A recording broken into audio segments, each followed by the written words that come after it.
واختار الایام فجعل منہن الجمعہ، دنوں کو چنا تو ان میں سے جمعہ کو پسند فرما لیا۔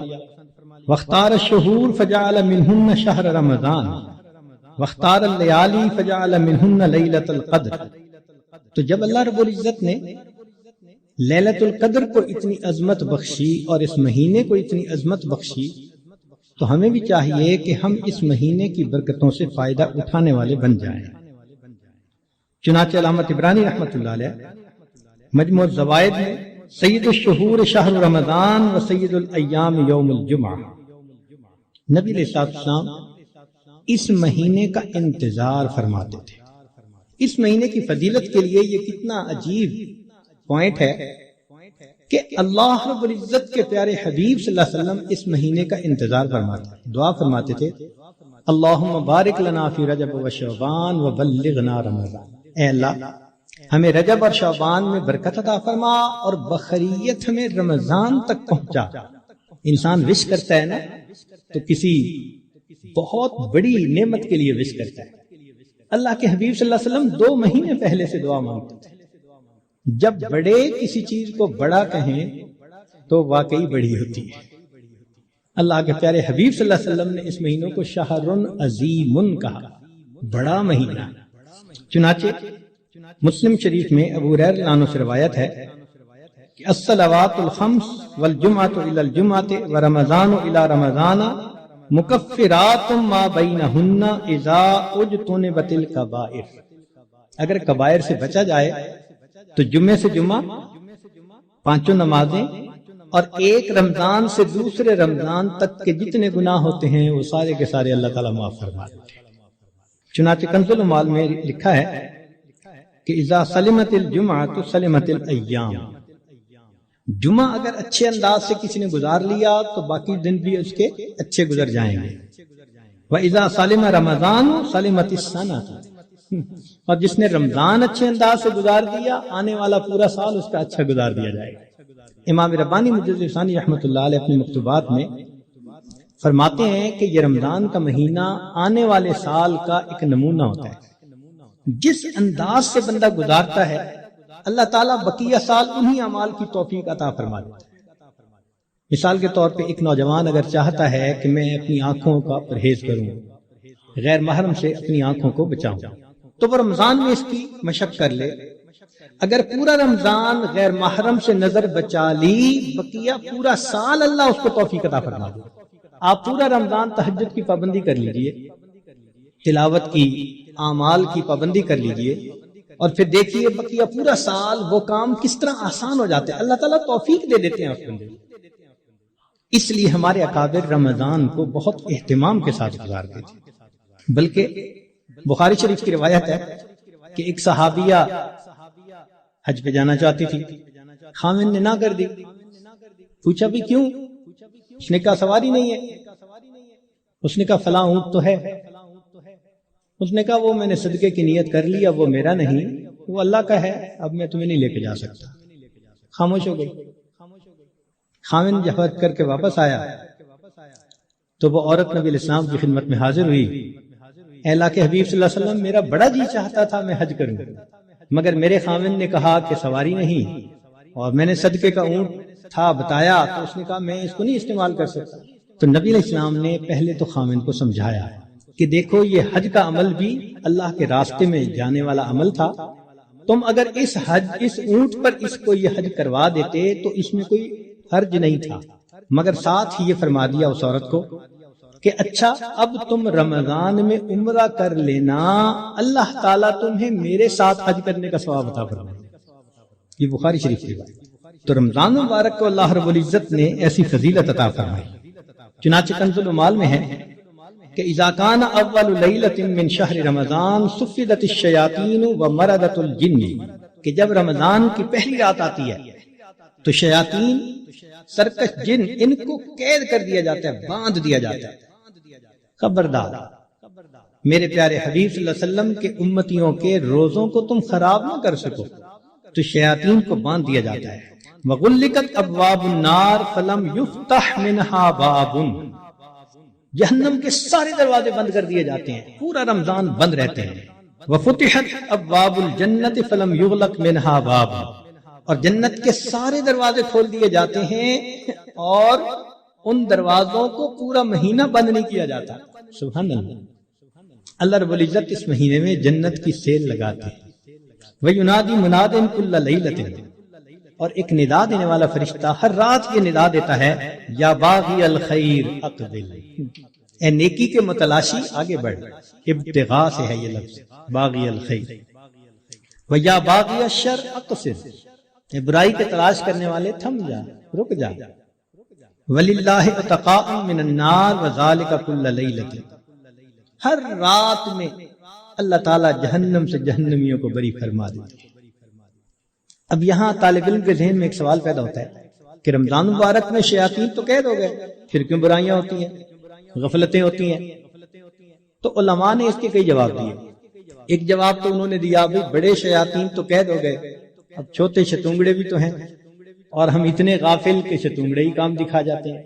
دوسرا علماء نے یہ کہا کہ شیطان کی وجہ سے نفس کے اندر اتنی خباثت آ جاتی ہے کہ شیطان اگر باندھ بھی دیا جاتا ہے تو نفس اس کا کارندہ بنا رہتا ہے، وہ انسان کو گناہوں پر اکسائے رکھتا ہے۔ یا برے دوست ہوتے ہیں، یار بد، ان کی وجہ سے انسان رمضان میں بھی نیکی پر نہیں آتا۔ مگر اس کی خوبصورت مثال یہی ہے کہ جیسے لوہے کو بھٹی میں گرم کرے نا تو سرخ ہو جاتا ہے، پھر اس کے بعد اس کو بھٹی سے نکال لیں تو وہ 1 منٹ میں ٹھنڈا نہیں ہوتا، وہ گھنٹہ 2 گھنٹے گرم رہتا ہے۔ تو شیطان نے انسان کو گناہوں کی بھٹی میں اتنا گرما دیا ہوتا ہے کہ ان لوگوں کے لیے رمضان کا مہینہ آ بھی جاتا ہے تو وہ گرمی اسی طرح موجود رہتی ہے۔ نبی علیہ السلام نے ارشاد فرمایا، من وافق موتہ عند القضاء رمضان دخل الجنہ، جس بندے کو رمضان المبارک کے اندر موت آ گئی اللہ تعالیٰ اس کو جنت کے اندر داخل فرما دیتے ہیں۔ سیدہ عائشہ صدیقہ رضی اللہ تعالیٰ عنہ فرماتی ہیں کہ کان رسول اللہ صلی اللہ علیہ وسلم یجتہد فی رمضان ما لا یجتہد فی غیرہ، مسلم شریف کی روایت کہ رمضان المبارک میں نبی علیہ السلام عبادات میں اتنی محنت فرماتے تھے، مشقت اٹھاتے تھے کہ رمضان کے علاوہ کسی اور مہینے میں اس قدر محنت نہیں فرماتے۔ اس سے معلوم ہوا کہ خاص اہتمام فرماتے تھے۔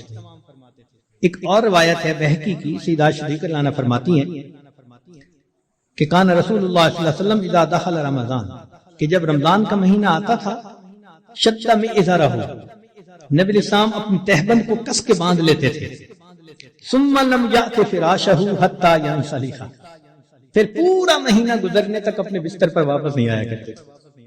اللہ اکبر کبیر، اس لیے کہ وہ رمضان کی برکات سے واقف تھے، جانتے تھے۔ بہقی کی شریف کی ایک اور روایت ہے، کان اذا دخل رمضان تغیر لونہ، کہ جب رمضان کا مہینہ آتا تھا نبی علیہ السلام کا چہرے کا رنگ بدل جاتا تھا۔ اللہ اکبر کبیرہ، وکثرت صلاتہ، اور نبی علیہ السلام نماز نفل کثرت کے ساتھ پڑھتے تھے۔ وابتہل فی الدعاء واشفق لونہ، اور اپنی دعا میں اتنے اللہ کے سامنے عاجزی کرتے تھے کہ آپ صلی اللہ علیہ وسلم کا چہرہ انور سرخ ہو جائے گا۔ اللہ، چنانچہ ایک حدیث مبارکہ میں ہے، سلمان فارسی رضی اللہ عنہ اس کی روایت فرماتے ہیں کہ خطبنا رسول اللہ صلی اللہ علیہ وسلم فی آخر یوم من شعبان فقال، نبی علیہ السلام نے فرمایا، یا ایھا الناس قد اظلکم شہر عظیم مبارک، اے لوگو تمہارے اوپر ایک بڑا مہینہ برکت والا آ گیا ہے، شہر فیہ لیلۃ خیر من الف شہر، ایسا مہینہ کہ جس میں ایک رات ہے جو 1000 مہینوں کی عبادت سے بھی زیادہ افضل ہے۔ شہر جعل اللہ صیامہ فریضہ، ایک ایسا مہینہ جس کے روزے کو اللہ رب العزت نے فرض فرمایا، وقیام لیلہ تطوعا، اور رات کے قیام کو اللہ نے اپنے قرب کا ذریعہ بنایا۔ من تقرب فیہ بخصلۃ من الخیر کان کمن ادى فریضۃ فیما سوا، جس نے رمضان میں نفل عمل کیا ایسے اجر ملے گا جیسے رمضان کے علاوہ اس نے کسی فرض کے اوپر عمل کیا تھا۔ ومن ادى فریضۃ فیہ کمن کان کمن ادى 70 فریضۃ فیما سوا، جس نے ایک فرض پر عمل کیا اس کو 70 فرض جو غیر رمضان میں ہوتے ہیں اس کے برابر اجر عطا کیا۔ یہاں سے معلوم ہوا کہ اللہ رب العزت رمضان مبارک میں انسان کے اعمال کا ریٹ 70 گنا بڑھا دیتے ہیں، ملٹیپلائی، سبحان اللہ۔ ایک ایک عمل کو دنیا ریٹ انکریز کرتی ہے تو 10% اور 20%، 10واں حصہ 20واں حصہ، اللہ تعالیٰ ریٹ بڑھاتے ہیں تو کیا 70 گنا، 70 سے ضرب دے دی، اس لیے کہ وہ شہنشاہ حقیقی ہے، وہ اپنے بندوں کو اتنا اجر دینا چاہتا ہے کہ ان کے گناہوں کی ظلمتیں ختم ہو۔ تو ایسے وقت میں ہمیں بھی چاہیے کہ ہم اپنے اعمال اللہ رب العزت کے حضور پیش کریں۔ چنانچہ نبی علیہ السلام نے ارشاد فرمایا هو شہر الصبر والصبر ثوابہ الجنہ، یہ صبر کا مہینہ ہے اور صبر کا بدلہ جنت ہے۔ وہ شہر المواسات، غمخاری کا مہینہ، سبحان اللہ۔ چنانچہ اسی حدیث میں آگے نبی علیہ السلام نے ارشاد فرمایا کہ اولہ رحمت، اس مہینے کے پہلے 10 دن رحمت، وَأَوْسَطُهُ مَغْفِرَةٌ، درمیان کے 10 دن مغفرت کے، وَآخِرُهُ عِتْقٌ مِّنَ النَّارِ، اور آخری 10 دن آگ سے آزادی کے۔ وہ کیسے؟ علماء نے اس کی بہترین تفسیر یوں کی کہ کچھ وہ لوگ ہوتے ہیں کہ جو پہلے سے ہی نیکوکاری کی زندگی گزارنے والے ہوتے ہیں، گناہوں سے بچتے ہیں، تقوی طہارت کی زندگی گزارتے ہیں، تو ان کے لیے تو رمضان رحمت کی خوشخبری بن کے آتا ہے، تو پہلے 10 دن میں ہی ان کے درجے بلند ہو جاتے ہیں۔ اور کچھ ایسے بھی ہوتے ہیں کبھی نیکی کر لی کبھی خطا کر بیٹھے، تو ایسے لوگ جب رمضان کے پہلے 10 دن گزار لیتے ہیں تو اس میں ان کے جو گناہوں کی ظلمت ہوتی ہے اس کو اللہ تعالیٰ ختم کر دیتے ہیں۔ چنانچہ اوسطہ مغفرۃ، ان کے لیے درمیانی 10 دن مغفرت کا پیغام بن جاتے ہیں۔ اور کچھ بہت زیادہ غفلت میں رہنے والے، اگر 10 دن سے ان کا کام نہیں بنا تو 20 دن سے ان کا کام بن جاتا ہے۔ چنانچہ جب 20 دن کی برکتیں ان کے دل کو دھو دیتی ہیں تو آخرہ عتق من النار، آخری عشرہ ان کے لیے بھی آگ سے آزادی کا عشرہ بن جاتا ہے۔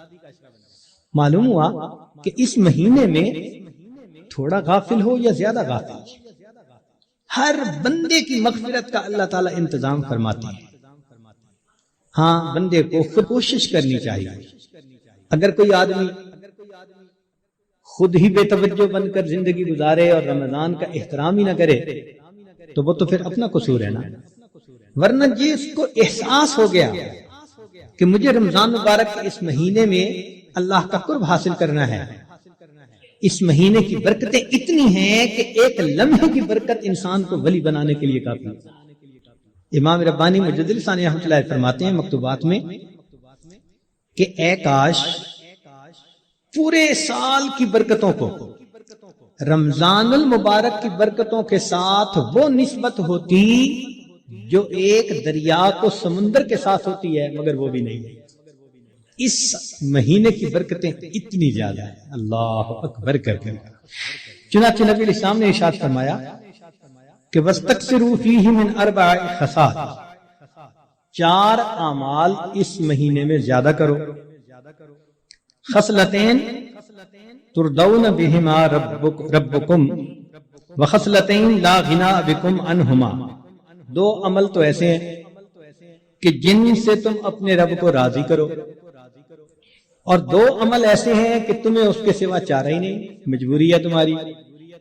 اللہ تعالیٰ تردون بہما ربکم، وہ 2 باتیں کہ جس کو ذریعے تم اپنے رب کو راضی کرو، فشہادت اللہ الہ الا اللہ وتستغفرونہ، یعنی کلمے کا ورد زیادہ کرنا، تحلیل زیادہ پڑھنا اور استغفار زیادہ پڑھنا۔ یہ 2 عمل اس مہینے میں خاص طور پر زیادہ کرنے کی ضرورت ہے، کیونکہ اللہ کے پیارے حبیب صلی اللہ علیہ وسلم نے ارشاد فرمایا، لہذا اس بات کی اہمیت دل میں اچھی طرح بٹھانی چاہیے۔ تو لا الہ الا اللہ کی بھی کثرت کریں، کم از کم چند 100 مرتبہ دن میں پڑھ لیا کریں، اور ہمت والے تو 1000 دفعہ 2000۔ ایسے لوگ ہیں ہر دن میں رمضان کے 10,000 مرتبہ تحلیل پڑھتے ہیں۔ اس وقت ایسے لوگ ہیں رمضان المبارک کے ہر دن میں ایک قرآن مجید کی تلاوت مکمل کرتے ہیں. نوجوان ہیں, کما رہے ہیں, وقت تو ایک جیسا ہے ہمارا بھی اور ان کا بھی, لیکن انہوں نے یہ محسوس کر لیا کہ اس وقت میں ہم نے اللہ کو راضی کر کے ہٹنا ہے. ان کے لیے یہ سارے کام آسان. تو ہم چلو چند 100 دفعہ یا 1000 دفعہ ہی لا الہ الا اللہ کا ورد کر لیا کریں, اور اگر چلتے پھرتے عادت ڈال لیں تو سبحان اللہ کئی ہزار مرتبہ کرنا بھی آسان ہے. اور ہمارے اکابر سبحان اللہ وہاں سینکڑوں اور ہزاروں کی بات نہیں ہوتی تھی, اور لاکھوں کی بھی بات نہیں ہوتی تھی, کروڑوں کی بھی بات نہیں ہوتی تھی. کروڑوں مرتبہ سے زیادہ دل کے اوپر لا الہ الا اللہ کی ضرب لگتی تھی, کروڑوں مرتبہ سے. دل کے اوپر کتنا نور ہوتا ہوگا. اللہ اکبر کبیرہ. اور استغفار کی کثرت کریں. اور 2 چیزیں جس کی ہمیں ضرورت ہے, ایک اللہ رب العزت سے جنت مانگیں اور جہنم سے اللہ تعالی سے پناہ. تو اس مہینے میں یہ دعا مانگنی چاہیے, اللہم انی اسألک الجنہ واعوذ بک من النار. اے اللہ میں جنت کا سوال کرتا ہوں اور جہنم سے اللہ میں پناہ مانگتا ہوں. چنانچہ رمضان مبارک کا اکرام کیسے کیا جائے اس کو بھی تھوڑا تفصیل سے بتا دیں. جو احترام کرنے والے ہیں وہ تو رمضان سے 2 مہینے پہلے سے ہی دعائیں مانگنی شروع کر دیتے ہیں. رمضان سے پہلے ہی گناہوں کو توبہ کر کے باطن کا غسل کر لیتے ہیں اور پھر رمضان خوب اچھے انداز سے گزارتے ہیں. لیکن اب آخری عشرہ رہ گیا. اس آخری عشرے میں ہم گناہوں سے اس طرح بچیں جیسے احرام کی حالت میں حاجی محرم گناہوں سے بچا کرتا ہے. جو لوگ حج پر گئے ہیں نا, عمرہ پر, ان کو اچھی طرح اندازہ ہے کہ جب احرام باندھ لیتا ہے تو بالکل کیفیت ہی اور ہو جاتی ہے. پھر جنایات سے بہت بچنے کی کوشش ہوتی ہے. ہر وقت یہ احساس رہتا ہے میں محرم ہوں, احرام باندھا ہوا ہے. بالکل رمضان گزارتے ہوئے وہی کیفیت ہے, انا صائم, میں روزہ دار ہوں, رمضان کا مہینہ ہے, مجھے اس میں کوئی گناہ نہیں کرنا. چلتے پھرتے لا الہ الا اللہ کا ورد رکھیں اور کبھی کبھی پورا کلمہ بھی پڑھیں, لا الہ الا اللہ محمد رسول اللہ. جتنا ممکن ہو سکے قرآن مجید کی تلاوت کریں, حتیٰ کہ 2-3 منٹ بھی اگر خالی ہیں تو اس کو خالی نہ گزرنے دیں. قرآن پاک دیکھ کر پڑھ لیں, اور اگر قرآن پاک پاس نہیں یا وضو نہیں تو جو صورتیں یاد ہیں کم از کم وہی پڑھ لیں. حسب استطاعت رمضان مبارک میں صدقہ و خیرات زیادہ کریں. سیدہ عائشہ صدیقہ رضی اللہ عنہا فرماتی ہیں کہ نبی علیہ الصلوۃ والسلام رمضان مبارک میں اپنے دونوں ہاتھ صدقے کے لیے کھول دیا کرتے تھے. جیسے تیز ہوا چلتی ہے اس طرح نبی علیہ الصلوۃ والسلام صدقہ پانی, اللہ کے راہ پانی کی طرح پیسہ بہا دیتے تھے. تو صدقہ و خیرات زیادہ کرنا. وعد و نصیحت کی محفل میں روز بیٹھے, کہیں فجر کے بعد ہوتی ہے, کہیں تراویح کے بعد ہوتی ہے, اور آخری عشرے کا سنت اعتکاف اگر نصیب ہو تو سبحان اللہ. معتکف کی حالت ایسی ہی ہوتی ہے کہ جیسے کسی کو منانے کے لیے اس کے دروازے کی چوکھٹ کو پکڑ کے بیٹھ گیا, اگر تو در نہ کھولے گا تو میں بھی در نہ چھوڑوں گا. بس نیت کر لیتے, اے رب کریم آپ کو مجھے منا کے اٹھنا ہے. واقعی دیکھا ہم نے محبت میں ایسے ہوتا ہے, اگر کبھی کوئی محبوب ناراض ہو لوگ قدموں میں بیٹھ جاتے ہیں. بیٹے سے باپ خفا ہو آپ کے قدموں میں بیٹھ جاتے ہیں, ابو جب تک آپ راضی نہیں ہوں گے میں قدموں میں سے نہیں اٹھوں گا. سبحان اللہ. یہی مومن کا حال ہونا چاہیے. اے کریم تیرے در پر آ کر بیٹھ گئے ہیں, اجازت ہو تو آ کر میں بھی شامل ان میں ہو جاؤں. سنا ہے کل تیرے در پر ہجوم عاشقاں ہوگا. عشق محبت والے 10 دن فارغ کرتے ہیں اللہ کے سامنے, دن رات عبادت میں گزارنے کی کوشش کرتے ہیں, اور دعاؤں میں پھر انسان خوب عاجزی اور زاری کرے. اس طرح رمضان مبارک کی قدردانی کیجیے. رمضان مبارک کی بے قدری کی بھی کچھ صورتیں ہیں.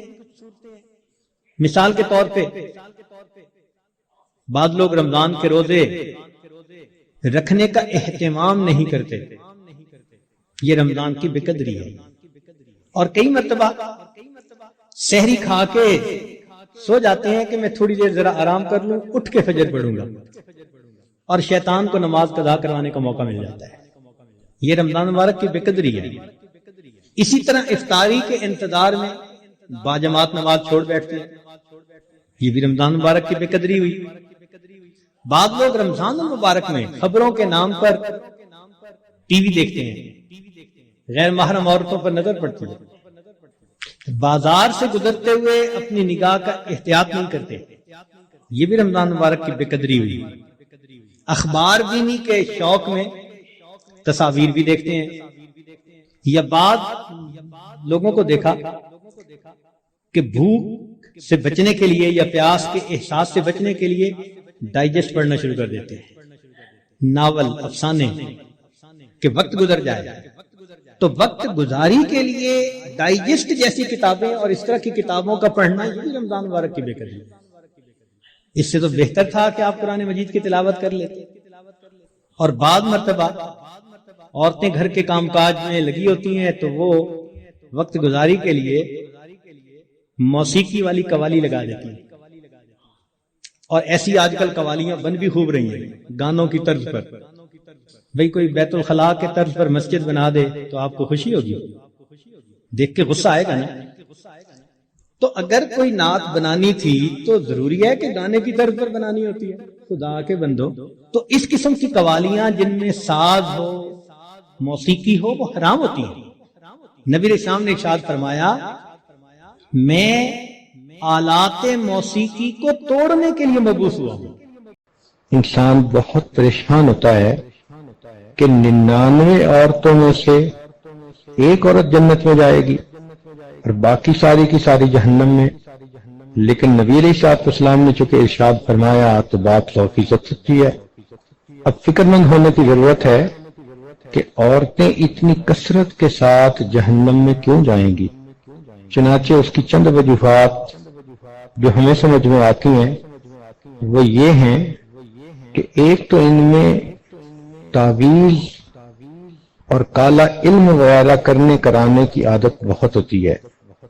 ذرا سی کوئی بات ہو تو عاملوں کے پیچھے بھاگتی ہیں، اور آج کل اکثر عامل انسان کا ایمان خراب کرتے ہیں۔ کاروباری لوگ ہوتے ہیں، ہر آنے والے کو کہتے ہیں تجھے کسی نے کچھ کر دیا ہے، اور اس عورت کے ذہن میں سٹوری پہلے سے بنی بنائی ہوتی ہے، میری پھوپھو نے کچھ کر دیا، خالہ نے کچھ کر دیا، میری بہن نے کچھ کر دیا۔ بس پھر وہ خیالی دشمن بنا کر اس کے ساتھ نفرت کرنا شروع کرتی ہیں، حتیٰ کہ بہن بھائی کے گھر کا نہ پانی پیتی ہیں نہ کوئی چیز کھاتی ہیں، قطع رحمی کی مرتکب ہوتی ہیں۔ جنات کا اثر، جادو کا اثر، آسیب کا اثر، اتنا زیادہ اس کو مانتی ہیں کہ یوں نظر آتا ہے کہ جیسے اللہ کی خدائی کے اندر کوئی اور بھی بیٹھا اپنی خدائی چلا رہا ہے۔ وہ جی ہمارا کاروبار کسی نے باندھ دیا ہے۔ کتنی بے وقوفی والی بات ہے۔ اللہ تعالیٰ کسی بندے کو رزق دینا چاہیں، ساری دنیا مل جائے اس رزق کو بند نہیں کر سکتی۔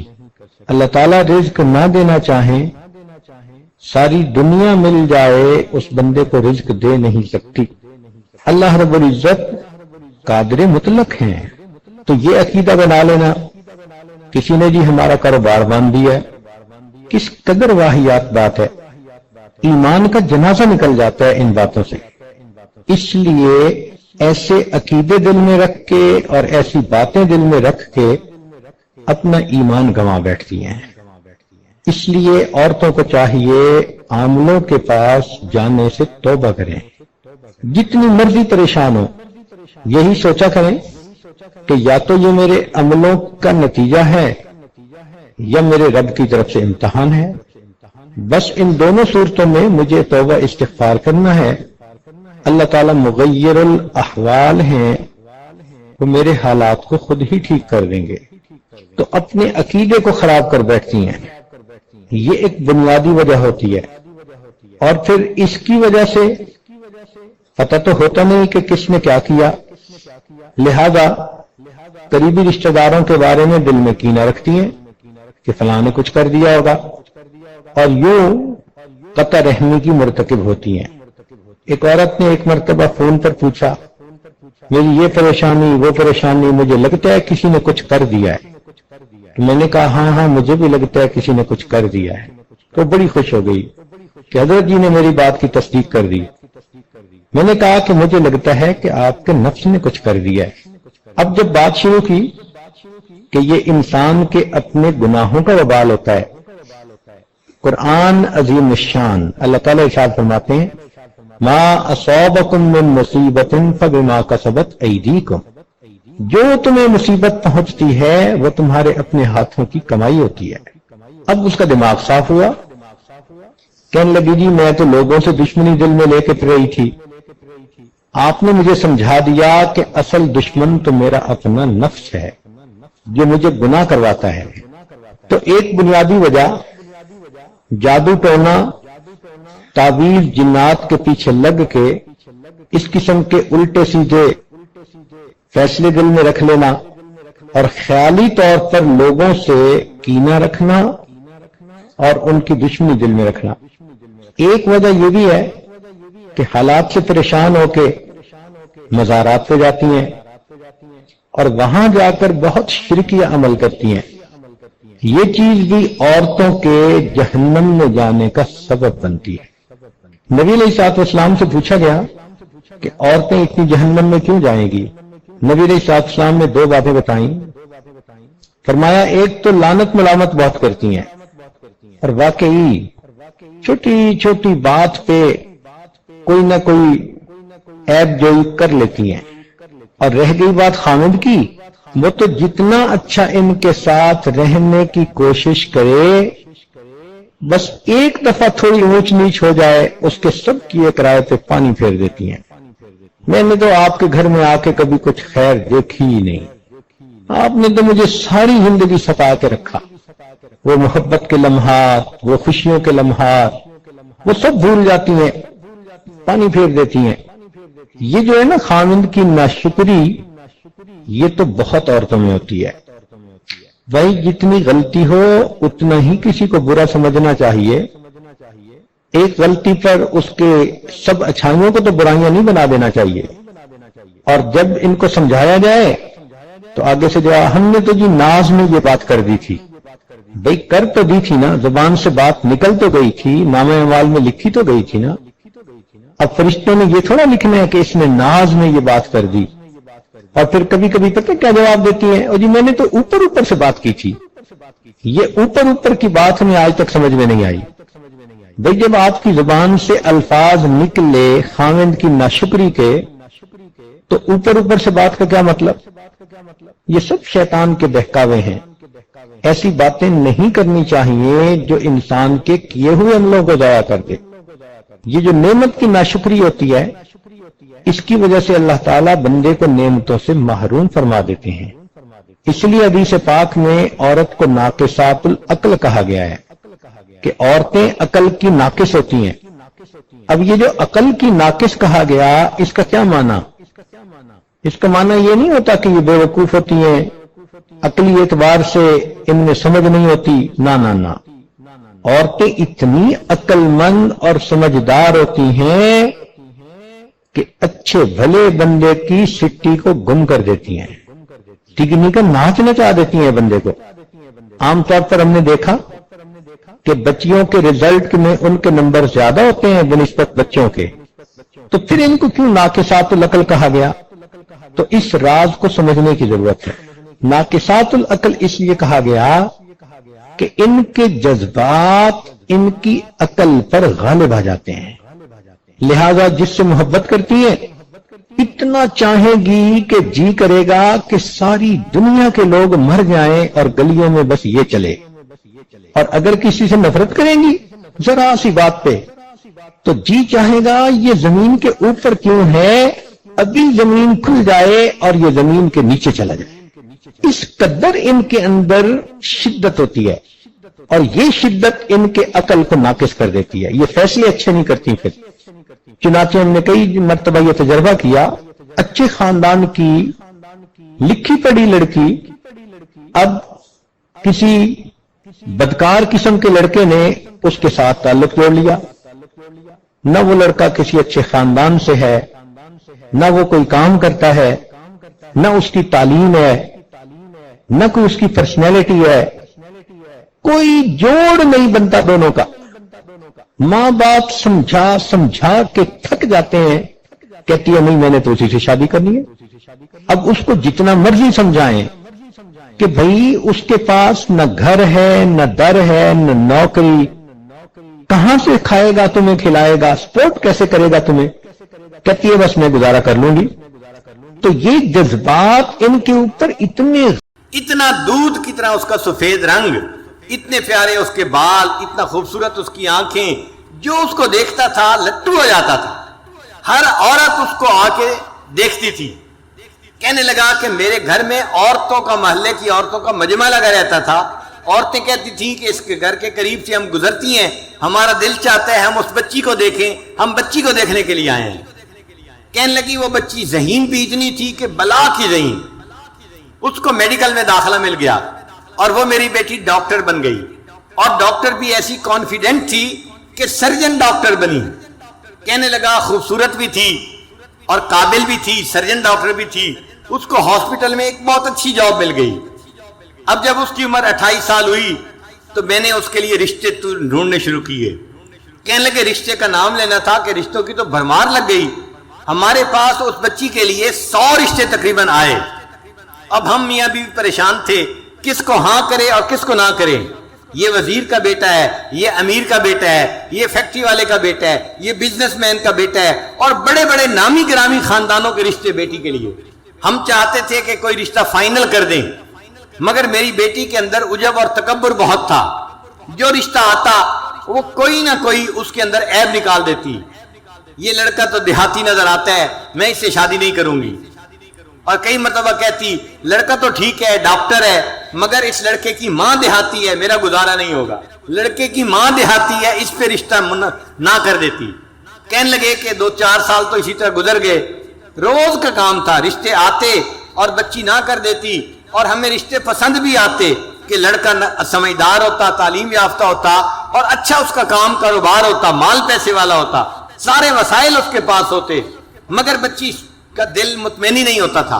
اور جب ہم اسے کہتے کہ بیٹی رشتہ تو اچھا ہے، تو بیٹی آگے سے جواب دیتی ان رشتوں کا کیا، یہ تو سینکڑوں رشتے جو ہے آ سکتے ہیں، ان کا کیا ہے۔ کہنے لگے کہ 3-4 سال کے بعد اس کی عمر 34 سال ہو گئی۔ اب رشتے آنے ذرا کم ہو گئے، مگر بچی کو پھر بھی یقین تھا کہ میرے لیے ضرور اچھا رشتہ آئے گا۔ رشتے والوں کو آخر کیا چاہیے جو میرے پاس نہیں ہے۔ اس کو ناز تھا اپنے حسن پہ، اپنی تعلیم پہ، اپنی سمجھداری پہ۔ کہنے لگا کہ پھر اس کے تکبر کی وجہ سے ایک عذاب آیا۔ باپ اپنی بیٹی کا واقعہ خود سنا رہا ہے، کہتے کہ میری بیٹی کے اوپر عذاب آیا، اس نے کسی مریض کی سرجری کی، اور سرجری کرنے کی وجہ سے اس کو کوئی ایسا انفیکشن ہوا کہ میری بیٹی کے ہاتھوں کی جو جلد تھی وہ ساری کی ساری ایسے ہو گئی جیسے مردہ ہوتی ہے، کسی بوڑھے کی ہوتی ہے۔ اب بچی خوبصورت ہے، نوجوان ہے، مگر دونوں ہاتھوں کی جلد جو ہے وہ ایسے ہے جیسے کوئی 90 سال کا بوڑھا ہوتا ہے۔ ہاتھ بدنما بن گئے۔ اب وہ اپنے ہاتھوں کو ظاہر بھی نہیں کرتی تھی۔ اب رشتہ دیکھنے والے آتے تو وہ ان کے سامنے آتی تو اپنے ہاتھوں کو اپنے دوپٹے میں چھپاتی تھی، تو لوگ بھی پریشان ہوتے کہ یہ ہاتھ کیوں نہیں دکھا رہی، اور جس کی نظر پڑ جاتی تھی ہاتھوں پہ وہ رشتہ جو ہے ریجیکٹ کر کے چلے جاتے تھے۔ اب جب رشتے ریجیکٹ ہونے لگے تو میری بیٹی کو فکر لاحق ہوئی۔ کہنے لگا کہ پھر پریشان ہوئی، مجھے کہتی ابو آپ کوئی رشتہ سلیکٹ کر لیں، اب میری عمر 36 سال ہو گئی ہے، لیکن جس سے رشتہ کرنے کی ہم کوشش کرتے وہ ویسے لڑکی کو دیکھتے تو پسند کرتے تھے، جب اس کے دونوں ہاتھوں کو دیکھتے تھے تو ریجیکٹ کر دیتے تھے۔ ساس نہیں مانتی تھی، نند نہیں مانتی تھی، لڑکا نہیں مانتا تھا، ہم ایسی لڑکی سے شادی نہیں کر سکتے، ہو سکتا ہے بیماری بڑھ جائے اور پورے جسم کی جلد ایسی بن جائے، ہم اس لڑکی کے ساتھ کیسے گزارا کریں گے۔ کہنے لگے کہ پھر ایسا وقت آیا کہ رشتے آنے ہی بند ہو گئے۔ کہتے ہیں کہ میں باپ ہوں، اپنی بیٹی کی بات بتا رہا ہوں، ایک ایسا وقت آیا وہ میری بیٹی جو نماز نہیں پڑھتی تھی وہ رات کو تہجد پڑھتی تھی اور اس کے آنسوں سے مسلح تر ہو جاتا تھا، وہ اللہ سے اپنے لیے بہتر رشتہ مانگتی تھی اور رشتہ نہیں ملتا تھا۔ میں نے اپنی بیٹی کو جو ذلیل ہوتے دیکھا تو میں باپ ہو کے بتا رہا ہوں کہ واقعی انسان گناہ کرتا ہے، اس کی سزا آخرت میں تو اس کو ملے گی صحیح، اللہ تعالیٰ دنیا میں بھی اس کی سزا بندے کو دے دیتے ہیں۔ ایسا اس کا تکبر ٹوٹا کہ ایک دن مجھے کہنے لگی ابو آپ کسی ریڑھی والی سے ہی میری شادی کر دیں، اب تو میری عمر 40 کے قریب ہونے لگ گئی ہے۔ اب وہ ڈاکٹر جس کو اپنے حسن پہ ناز تھا، جو سمجھتی تھی میں حور پری ہوں اور کروڑوں میں میری جیسی کوئی خوبصورت نہیں، وہ بچی اپنے باپ کو کہہ رہی ہے بھلے کسی ریڑھی والی سے ہی اب میری شادی کر دیں، میری عمر 40 سال ہونے کو ہے۔ تو گناہوں کی سزا مختلف شکلوں میں ملتی ہے، ان میں سے ایک شکل بیماری بھی ہوتی ہے، اور ایک شکل ہوتی ہے کہ انسان کو اللہ تعالیٰ لوگوں میں بے عزت کر دیتے ہیں، لوگوں کے دل سے اس کی عزت نکال دیتے ہیں۔ وَمَن يُهِنِ اللَّهُ فَمَا لَهُ مِن مُكْرِمٍ، اور جسے اللہ ذلیل کرنے پہ آتے ہیں اسے عزت دینے والا کوئی نہیں ہوتا۔ ایک آفیسر تھا 21 گریڈ کا، 21 گریڈ کا آفیسر بڑا آفیسر ہوتا ہے، یہ ڈپٹی کمشنر سے بھی اونچے گریڈ کا بندہ ہوتا ہے، یوں سمجھ لیں برابر کے گریڈ کا۔ وہ رشوت لیتا تھا اور مال پیسہ اس کے پاس بہت تھا۔ اس کی ذرا کہانی سن لیجئے، یہ حقیقی کہانی ہے۔ اس بندے نے ایک کالونی کے اندر پلاٹ خریدا اور بہترین گھر بنایا، پھر وہ اپنے گھر کے اندر شفٹ ہو گیا۔ جب گھر کے اندر شفٹ ہوا تب اس کو پتا چلا کہ گھر کے بالکل ساتھ مسجد تھی اور مسجد کی اذان کی آواز اس کے گھر میں آتی تھی۔ اب جو نیک بندہ ہے وہ تو خوش ہوتا ہے کہ مسجد کا پڑوس مل گیا، جو فسق و فجور میں پڑا ہوتا ہے، بے نمازی ہوتا ہے، اس کو مسجد کا پڑوس نہیں چاہیے ہوتا۔ چنانچہ یہ رات کو سویا ہوا تھا، مؤذن نے فجر کی اذان دی، اس کی آنکھ کھل گئی۔ اب اس کو بڑا غصہ آیا کہ اس نے میری نیند خراب کر دی۔ صبح اٹھا تو اس نے مؤذن کو بلوایا اور مؤذن کو کہا کہ تم فجر کی اذان سپیکر پہ مت دیا کرو، میری نیند خراب ہوتی ہے۔ مؤذن نے جا کے محلے کے لوگوں کو بتایا، انہوں نے کہا کہ بھائی ہم تو بوڑھے ہیں، گھڑی کا ٹائم دیکھ نہیں سکتے، ہم تو اذان کی آواز سنتے ہیں فجر میں تو مسجد میں آتے ہیں، اگر آفیسر صاحب کو پرابلم ہے تو یہ اپنا گھر مسجد سے دور کہیں جا کر خرید لیں، کیوں انہوں نے قریب خریدا ہے؟ یہ جگہ بدلے، مسجد تو نہیں بدل سکتی، تم اذان کی آواز دو سپیکر پہ۔ تو مؤذن نے اگلے دن پھر سپیکر پہ اذان دے دی۔ اب اس بندے کی جب پھر نیند خراب ہوئی، اس کو بڑا غصہ، میں نے مؤذن کو بلا کے کہا بھی تھا اذان کی آواز نہ دینا فجر کے وقت میں سپیکر پہ، اس نے میری بات نہیں مانی۔ اس نے دن میں اس مؤذن کو بلایا اور اس کو پھر اس نے ایک تھپڑ لگایا، میں نے تجھے نہیں کہا تھا، تجھے میری بات سمجھ نہیں آئی تھی، میں فارسی بول رہا تھا، تو کیوں نہیں سمجھا، کیوں تو نے اذان دی؟ اب مؤذن کو جو تھپڑ پڑا وہ بیچارہ تو صبر کر گیا، مگر اللہ کا نظام حرکت میں آ گیا۔ اب اس آفیسر کے اوپر پکڑ آئی، اور وہ پکڑ کیسی تھی کہ اس کے دونوں بازوؤں کے اوپر فالج کا اٹیک ہو گیا اور دونوں بازو اس کے یوں سینے کے اوپر لگ گئے۔ اب بازو لمبے بھی نہیں کر سکتا اور بازو یہاں پر ہیں اور وہ کام بھی نہیں کر سکتا۔ جب کام نہیں کر سکتا تو دفتر والوں نے اس کی نوکری سے چھٹی کروا دی۔ وہ جو رشوت کا پیسہ آ رہا تھا، ایک پائپ لائن لگی ہوئی تھی پیسے کی، وہ سب ختم ہو گئی۔ اب یہ گھر میں پڑ گیا، بیوی خدمت کرنے لگی مگر مزاج افسرانہ تھا، شاہانہ تھا۔ بیوی کھانا لاتی، اس میں عیب نکالتا، گرم نہیں، نمک ایسے نہیں، فلاں ایسے نہیں، ہر چیز میں عیب۔ اب بیوی بھی تنگ آ گئی،